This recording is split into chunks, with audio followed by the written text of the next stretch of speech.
नमस्कार, मी उर्वी सावंत पंगत तुमच्यामध्ये तुमच्या सगळ्यांचं खूप खूप स्वागत करत आहे। आज मी तुमच्याबरोबर रव्याच्या मोदकाची रेसिपी शेअर करणार आहे। तर चला सुरुवात करूया।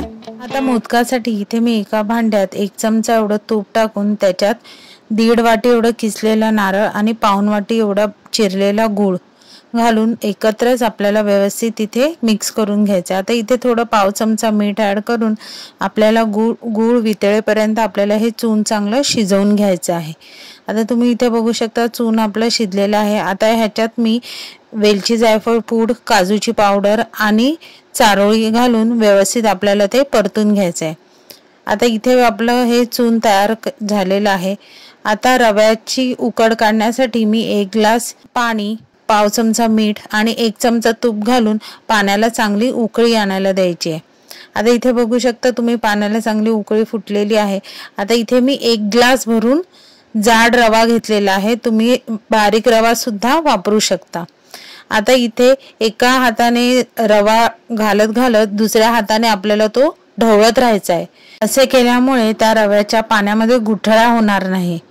आता हे व्यवस्थित चांगले एकजीव करून आपल्याला झाकण लावून त्याला 2 ते 3 सेकंदासाठी तसंच वाफ मुरत ठेवायची आहे। हे बारीक गॅसवर ही सगळी प्रोसेस आपल्याला करायची आहे। आता 2 ते 3 मिनिटांनंतर बघू शकता मी ही उकड एका प्लेटमध्ये घेऊन गरम असतानाच आपल्याला ते वाटीने चांगलं मिक्स करायचं आहे। आता हाताला सोसेल एवढं इतपत थंड झालं की एका भांड्यात पाणी घेऊन पाण्याचा हात लावून आपल्याला हे रव्याची उकड अगदी व्यवस्थित मळून घ्यायचे।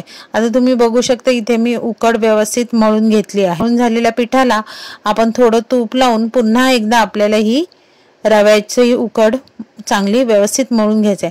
आता तुम्ही इथे बघू शकता मी इथे गोळा हा केलेला आहे, त्याला कुठेही आपल्याला असे फाटे फुटलेले तुम्हाला दिसणार नाहीत, म्हणजे अशा चिरा गेलेल्या दिसत नाहीत। ह्याचा अर्थ आपलं पीठ व्यवस्थित मळलेलं आहे। आता तुम्ही बघू शकता इथे मी एक गोळा घेतला आहे, त्याची व्यवस्थित आपल्याला एक पारी बनवून घ्यायची आहे आणि त्याला आपण जसं मोदकाला कळा पडतो तसं आपण इथे कळा पाडत जाणार आहोत।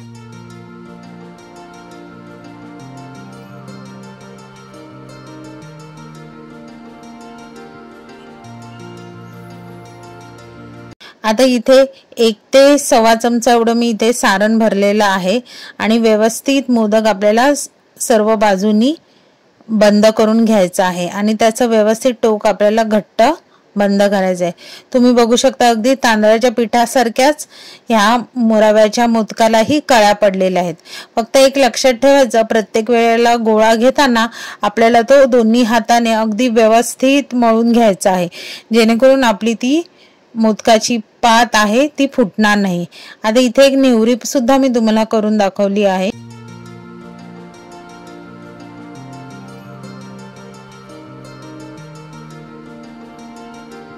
आता अशा प्रकारे मी इथे सगळे रव्याचे मोदक करून घेते आहे।